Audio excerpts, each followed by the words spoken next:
제가 오늘 가만히 생각을 해보니까 내가 태어나서 최초로 한번 해봤던 외식이 뭐였지? 그런 생각을 했어요. 근데 내가 태어나서 밖에 나가서 사 먹은 음식이 뭐였냐면은 국마리밥이에요. 국마리밥. 생소한 이름이죠. 어머니가 옛날에 5일장을 가잖아요. 5일장을 쫓아갔더니 어머니가 국마리밥을 사줬어요. 국마리밥이란 국에다가 밥을 마른 밥이 국마리밥이야. 왜 그렇게 잊혀지지 않는지 몰라요. 너무 맛있었어요. 요즘은 뭐 식당이 근사하잖아요. 테이블도 그렇고 손님 어서 오세요 뭐 이러고. 예전에는 그런 거 없어요. 그냥 놀반대기, 식탁이 그런 거죠. 앉는 의자도 길쭉한 걸상, 걸터 앉는 거. 거기 앉아서 그걸 먹었던 거예요. 제가 무슨 말을 하고 싶으냐면은 더불어라는 말이 국마리밥과 똑같은 거예요. 국에다가 밥을 말면 국마리밥. 더불어라는 말은 거기에다가 더하여 그 말이거든요. 뭐가 먼저 있어요? 거기에다가 뭘 더하는 거예요. 이게 더불어예요. 바늘 가는데 실 간다는 말이 있어요. 맞는 말이죠. 바늘 가야 실 가니까. 그런데 조건이 있어요. 바늘 가는데 실이 가려면 실이 바늘에 끼어 있어야 돼요. 실에 끼어지지 않은 바늘은 혼자 가지죠. 혼자는 가요. 그러나 실은 못 가요. 바늘 가는데 실이 가려면 반드시 바늘 귀에 실이 끼어져 있어야 돼요. 오늘 읽은 성경은 더불어 일어나 이렇게 말합니다. 여기서 말하는 더불어 일어나라는 말은 당시 모세의 후계자 여호수아라고 하는 최고 지도자입니다. 오늘 성경대로 모세는 죽었고 죽은 후에 여호와께서 여호수아에게 말씀하시기를 너와 백성들이 더불어 일어나 이렇게 말씀하는 거예요. 참 젊을 때는 그냥 대충 생각하고 지나갔던 일이에요. 그런데 세상을 좀 살아보니까 더불어라는 이게 얼마나 크고 중요한 삶의 지혜요 성공과 승리의 원리라고 하는 것을 실감하는 거예요. 요일 전에 우리 교회였던 나이 많은 권사님이 우리 집사람에게 문자를 보냈대요. 뭐라고 보냈냐면 사모님이 목사님 내조를 잘 해주셔서 교회의 토대가 든든하고 오늘 동광교회 바라볼 때마다 너무너무 감사해요. 이런 문자를 보냈대요. 나한테는 그런 문자를 보내는 인간이 없어요. 무슨 얘기를 하고 싶은 거냐면 그 말이 맞는다는 말을 한 거예요. 그 말 맞아요. 100번 맞아요. 국에다가 발을 마르니까 국마리밥이 되는 거예요. 바늘에다가 실을 끼니까 바늘 가는데 실도 가는 거예요. 그러면서 바느질이 이루어지잖아요. 제가 젊을 때는요, 내가 잘나서 하는 줄 알았어요.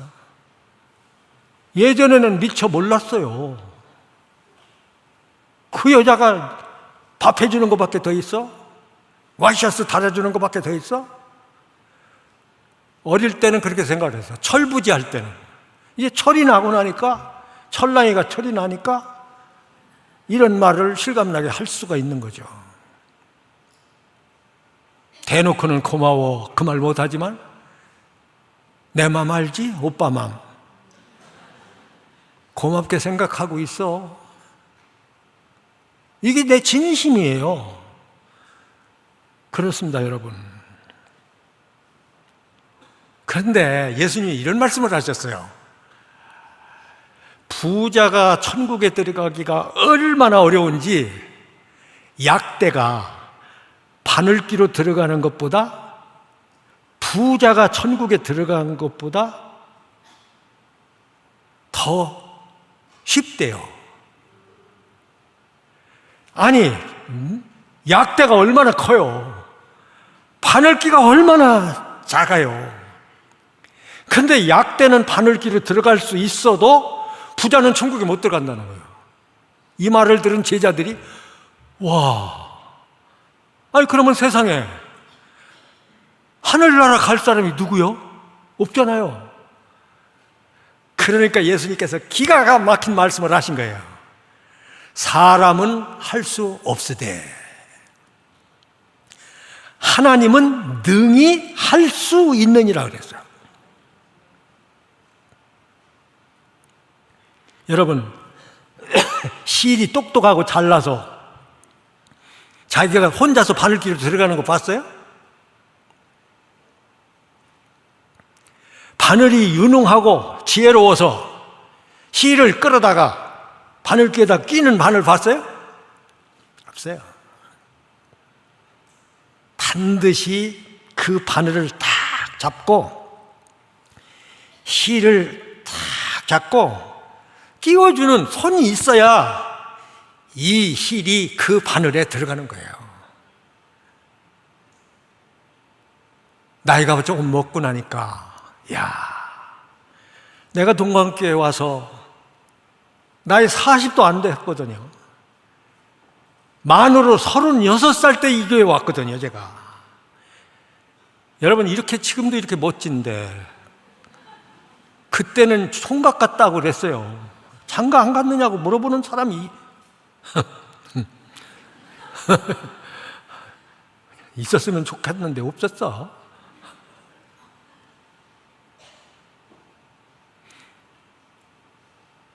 무슨 말을 하고 싶은 거냐면 얼마나 철이 없었다는 거야. 얼마나 어렸다는 거야. 맥도 모르고 까불었다 그 말이야. 그런데 나보다 나이가 훨씬 많으신 장로님, 권사님들이 내 바늘귀에 끼워준 거야. 이분들이 누가 끼워줬냐면 하나님이 끼워준 거야. 하나님이 연결시켜 주셨어요. 그래가지고 철없는 나를 따라주고 믿어주고 격려해 주시고 그럴 거였더라고.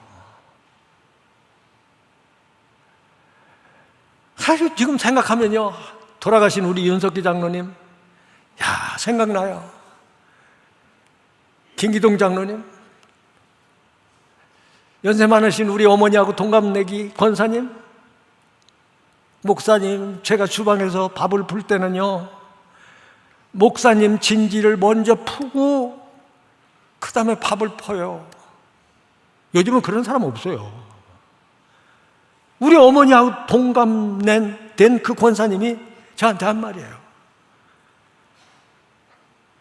하나님이 그렇게 되게 해주신 거야. 하나님이 엮어주시고 하나님이 끼워주신 거야. 더불어 일어나게 만들었어요. 이 교회 제가 올 때 교회 시작한 지 만 6년이 아직 안 되던 6년째 되던 해에 왔거든요. 근데 교역자가 한 분, 두 분, 세 분 떠나시고 내가 4번 찾아러 왔거든요.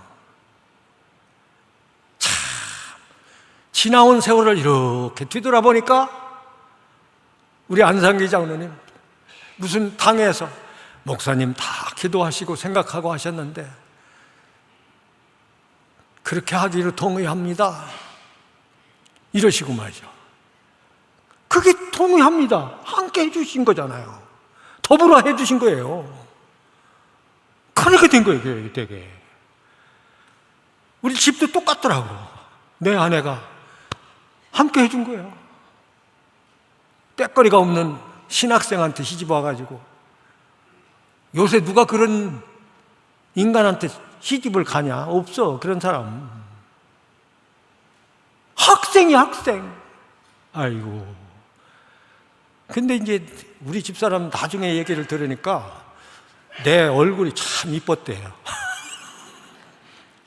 내가 착각은 아니야, 이건 그렇대, 사실.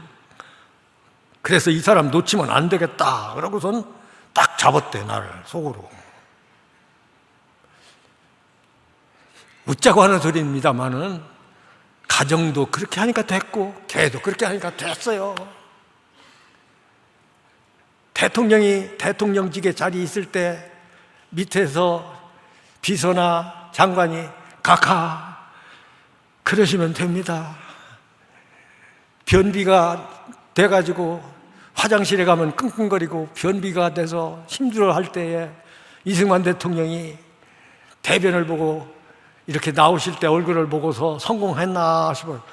성공한 것 같으니까 각하 얼마나 시원하십니까? 아, 시원해. 이러면서 이게 된 거예요. 대한민국이 이렇게 된 거예요. 우리가 남이가 그런 말 있잖아요. 우리가 남이 아니에요. 이스라엘 백성들은요, 지도자 여호수아를 중심으로 더불어 함께 일어나고, 백성들이 뭐라고 말하냐면 이렇게 말해요. 우리는 모세에게 순종한 것처럼 당신에게 순종하겠습니다. 당신이 하라는 일을 하겠습니다. 당신이 가라는 곳에 가겠습니다. 그런데 한 가지 요구 조건이 있습니다. 하나님이 모세와 함께 하셨던 것처럼 하나님이 당신과도 함께 하시기를 바랍니다. 이게 무슨 말이냐면요, 우리는 실되어 당신 바늘귀에 낄 테니까 당신은 실되어 하나님 바늘귀에 꿰시어, 그 말이에요. 나는 당신과 더불어 할 테니까 당신은 하나님과 더불어 해요. 그러면 우리는 배신하지 않고 끝까지 당신을 따르는 자가 될 거요. 이렇게 얘기하는 거예요. 놀랍잖아요? 여호수아 3장 1절에 가보면요, 여호수아가 백성들과 더불어 유숙하니라 그런 말이 나와요. 유숙했다는 말은 자기 집에서 잔 게 아니에요. 밖에 나가 잔 거잖아요. 남의 집에 가 잔 거잖아요. 그러니까 고와 락을 같이 하는 거야. 기쁠 때도 같이 하는 거야. 슬플 때도 같이 하는 거야. 언제나 투게더 함께 하는 거예요. 이러면서 이스라엘이라고 하는 국가를 건설하는 거예요.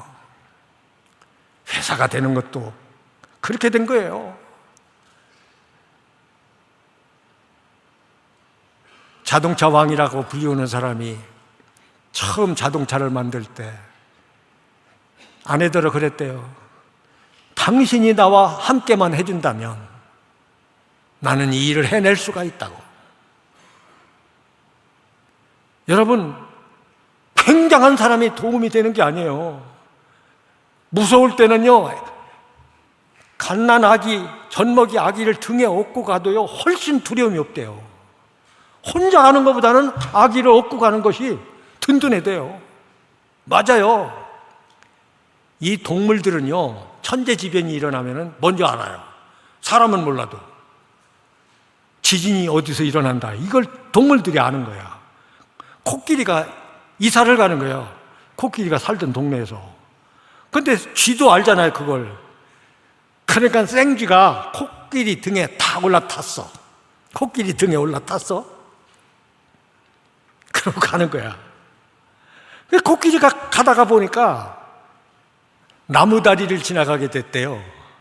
근데 나무다리가 워낙 무게가 중한 코끼리가 지나가니까 으지직 으지직 소리가 나는 거야. 그리고 흔들흔들 하는 거야. 그러니까 코끼리 등에 올라 앉아 있는 생쥐가 바싹 겁이 나가지고 발발발 떨어. 웅크리고 떨어. 근데 그 다리를 무사히 건넜다. 그랬더니 생쥐가 코끼리더러 그러더래요. 우리가 아까 다리 건널 때 다리가 흔들리고 우직우직 소리가 나서 무서워 죽을 뻔했다고. 생쥐가 코끼리 등에 올라타고 있으면서 우리 더불어가 된 거야. 생쥐가 코끼리와 더불어가 되는 거야. 그 크신 하나님과 내가 더불어가 되는 거야. 할렐루야. 쬐끄만 새우가요 바다에서 아주 꼬리를 치면서 고래 앞에 가서 춤을 추면서 그랬대요. 여보세요, 우리 새끼 하나 낳지요. 못 알아듣나 봐. 새우 새끼가 고래한테 새끼 하나 낳자고 그랬대. 여러분, 더불어 사세요. 함께 사세요. 백지장도 마주들면 낮아요. 혼자는 못 당할 상대를 둘이 힘을 합하면 당해내는 거야. 이게 더불어의 힘이에요. 두 번째는 이 요단을 건너요. 이 요단을 건너. 여러분, 이스라엘 백성들이 애굽에서 400년 동안 종노를 했죠. 아브라함 때 이미 네 자손이 타국에서 400년 동안 종노릇 할 거라고 예언을 했어요. 하나님 예언한 대로 400년 동안 애굽에서 종노릇 했어요. 근데 백성들이 그냥 그 고역에 휘달리는 거야. 자유도 없어. 도저히 살 수가 없어. 백성들의 신음소리가 하나님 앞에 상달했다고 그러잖아요. 하나님께서 신음소리를 들으시고 모세를 지도자로 키우잖아요. 바로의 궁중에 들어가서 40년 동안 궁중교육을 받게 만드는 거예요. 참 놀랍죠. 그 히브리인 여자가 아이 낳아서 이제 울음소리가 나고 남자 아이는 전부 다 죽이든지 물에다 띄우라고 그러니까는 사람들은 다 아들 낳으면 죽였잖아요. 근데 그 모세의 어머니가 아이를 낳았는데 그 아이가 너무 아름다운 거야. 이 아이를 차마 죽일 수가 없는 거야. 하루 들고 숨겨서 길렀어요. 몰래. 아이의 울음소리가 밖으로 나가니까 큰일 났어요. 그래서 할 수 없이 배를 만들어 가지고 조그만 상자에다가 상자 배를 만들어서 거기다가 아이를 갖다가 역청을 만들고 물이 새어들지 않도록 만들어 가지고 나일강에 띄우잖아요. 그 공주가, 바로의 딸 공주가 목욕하러 나왔다가 아이가 울음소리를 듣고 시녀들이 아이를 건져다 주니까 아, 히브리 여인이 난 아이로구나. 남자아이들 다 죽이라고 했는데 죽이지 못하고 이 아이를 이렇게 키우다가 할 수 없이 버렸구나. 아이고 불쌍해라. 공주의 마음이 안타까웠죠. 슬펐죠. 불쌍히 여겼죠. 마침 자기는 아이가 없어 임신을 못했나 봐. 그 아이를 자기 아들로 입적시켜가지고 궁중에서 여러분, 모세는요 최고의 학문을 한 거예요. 그때 당시는 애굽의 문명이나 학문이나 세계 1호예요. 거기서 교육을 받아요. 이스라엘 지도자가 되잖아요.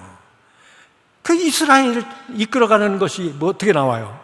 홍해가 있잖아. 앞에 홍해가 가로막혀 있잖아. 뒤에는 바로의 군대가 추격하고.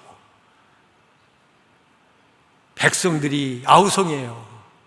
우리를 죽이려고 이 광야로 끌고 나왔느냐고 모세를 향해서 삿대질 주먹질을 하면서 야단을 치고 있는데 하나님께서 말씀하잖아요. 내 손에 있는 게 뭐냐? 지팡이입니다. 내 지팡이를 홍해를 향해서 내밀어라. 홍해를 향해서 지팡이를 내밀 때 홍해가 갈라지잖아요. 육로가 생기잖아요. 무사히 건넜어요. 놀랍죠.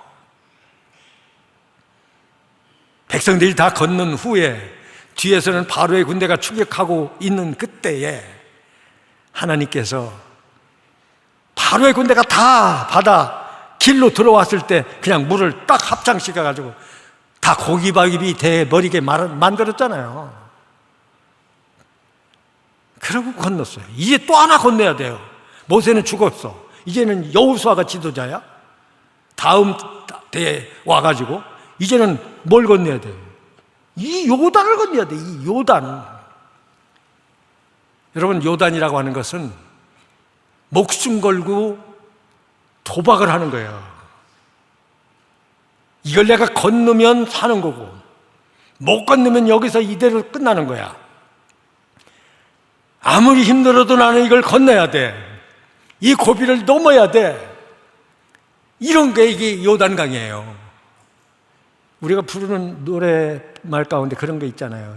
당신과 나 사이에 저 바다가 없었다면. 여러분, 저 바다가 없는 당신이 어딨냐? 예? 저 바다 없는 박지호가 어딨어? 유태승, 박태승 사이에는 박지호 사이에는 저 바다가 있는 거야. 이걸 건너서 그 여인을 내 아내로 나와 함께 하는 사람을 만든 거예요. 다 그렇잖아요. 여러분, 그 과정 안 거치고 거기에 오른 사람이 누가 있어요? 그런 인생은 없어요. 그런 꽃가마만 타고 꽃길만 가고? 말도 안 되는 소리죠. 있을 수가 없어요. 사랑하는 성도 여러분, 교회는 예배당이 아닙니다. 내가 동관계 처음에 오니까 세상 사람들이 이 교회를 뭐라고 부르냐면 납작교회예요. 교회 오시라고 그러니까 교회가 어디 있어요? 어디에 있지 않냐고. 아, 납작교회예요. 개척하신 분들이 바로 이 자리에 땅을 사가지고 예배당을 한 번에 본당까지 못 짓고 아래층만 지어놨었거든. 그 아래층만 지어놓으니까 교회가 납작해. 그 위에다가 또 본당을 올리려고 짓는 과정에 있는 교회가 그때 납작교회야. 교회라고 하는 것은 그리스도로부터 부르심을 받아서 나온 사람들이 모인 회중을 가르쳐서 교회라고 그래요. 교회라고 하는 것은 건물이 아니에요. 그리스도 안에 있는 자, 예수를 주로 고백하는 자들의 모임이에요. 사람들이 우리를 성도라고 불러요. 그리스도인이라고 부르는 거예요. 우리는 예수를 주, 나의 구주 이렇게 부르는 사람이 그게 교회란 말이에요. 여러분, 요단강 건너는 이야기가 아주 간단하게 얘기해서 제사장이 법궤를 짊어져요. 법궤라고 하는 것은 십계명이 들어있는 궤짝이야. 그 궤짝을 제사장이 짊어지는 거예요. 하나님이 시킨 거예요. 그렇게 하라고. 그 법궤를 짊어지고 요단강이 막 흘러가는데 거기다가 발을 딱 내미는 거예요. 강물에 발을 디뎌 놓는 거예요. 강에 발을 디디는 거예요. 내디미는 거예요. 내미는 거예요. 그런데 놀라운 것은 발을 딱 디디니까 그렇게 많이 흐르던 물이 떨어져. 뚝뚝뚝뚝 떨어지더니 흐르던 물이 딱 정지가 된 거야. 그리고 여기 이제 길이 생기는 거야. 홍해는 양쪽에 다 물이 있어서 물 가운데로 지나갔는데 요단강은 물이 딱 끊어지고 길이 생긴 거예요. 제사장이 앞장서서 갑니다. 백성들이 그 뒤를 갑니다. 다 건너 나왔어. 그런데 여호수아가 뭐라고 그러냐면 지파가 12지파잖아요. 백성들 12지파에서 지파 중에서 대표 힘께나 쓰는 사람들 하나씩 요단강으로 들어가서 요단강 강바닥에 누워있는 돌을 들어서 어깨에다가 메고 나오라는 거예요. 그 강바닥에 있는 돌을 하나씩 메고 나와서 돌이 12개죠. 건너편 언덕에다가 12개의 돌을 딱 진열을 하는 거예요. 왜 그러냐? 나중에 너희 자손들이 이 돌이 왜 여기 이렇게 서 있느냐? 애들이 물을 거야. 물으면은 너희 하나님, 우리 하나님, 아브라함의 하나님, 우리들의 하나님께서 이 강을 건널 때에 흐르던 강물, 지금 이렇게 물이 흐르잖아. 그런데 우리 건너라고 강물이 딱 끊어졌어. 그래서 그 강을 그냥 건넜어. 이 돌은 강바닥에서 끌어올려다가 세우는 거야. 하나님께서 우리를 인도하셨어. 건너게 하셨어. 지켜주셨어. 이거를 너희 자손에게 알게 하라고 말씀하신 거예요. 그래서 그 비석이 세워져 있는 강 건너편 그 땅 이름을 뭐라고 그러냐면 길갈이라고 그래요. 길갈이라고 하는 말은 굴러간다는 뜻이에요. 그게 무슨 뭐가 굴러갔느냐? 애굽의 수치가 굴러갔다는 거야. 애굽의 수치. 애굽의 수치가 뭐예요? 나라 없는 수치예요. 여러분, 이 서름 저 서름 다 해도 나라 없는 서름 같은 서름이 없어요.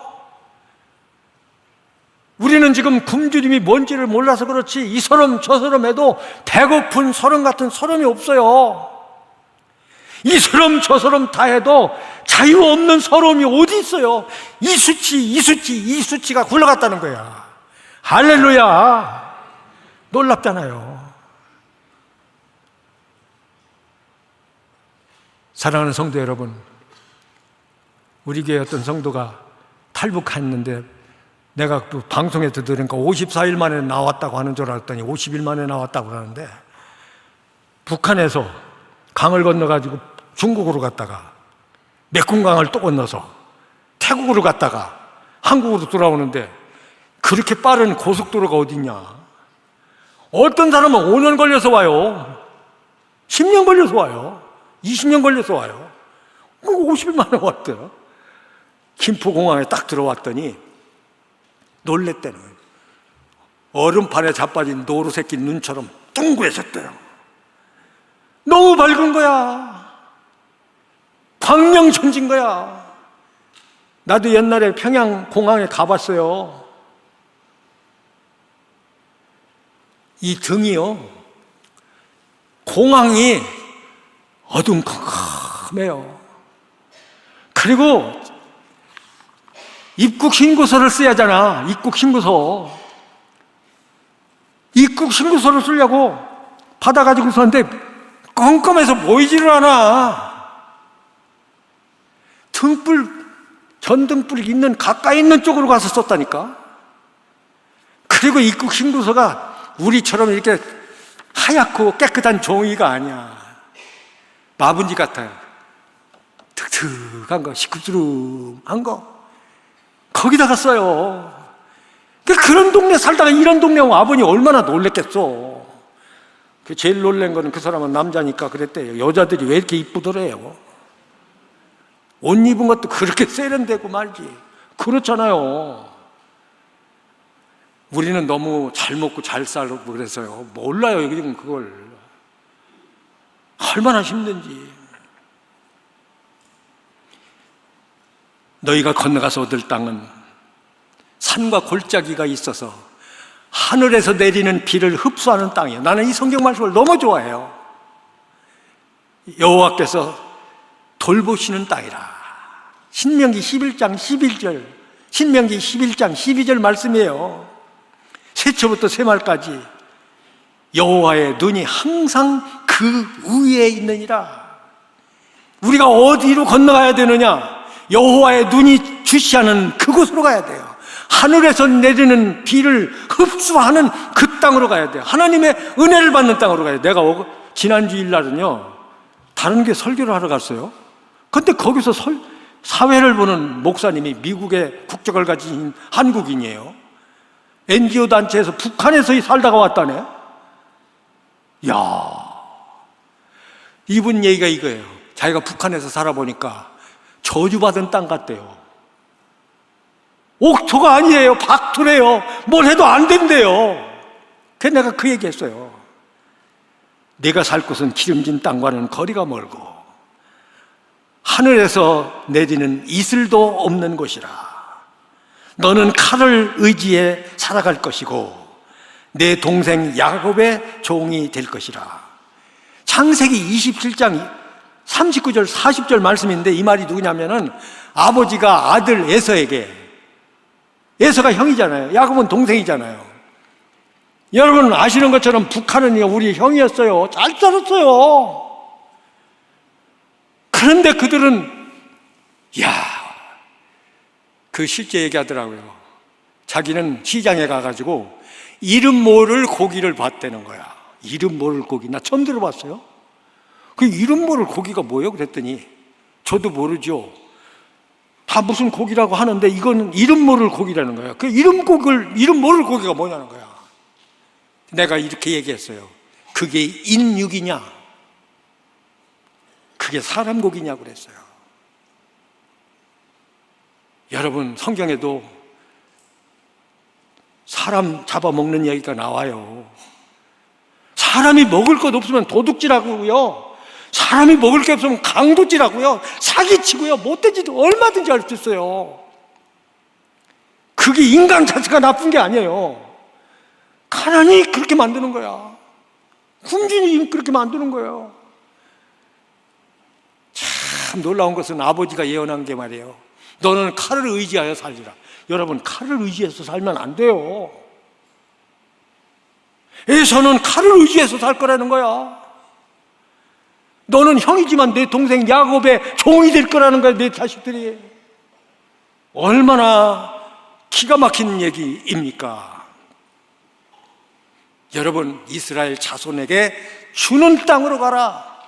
하나님이 약속하신 그 땅으로 가라.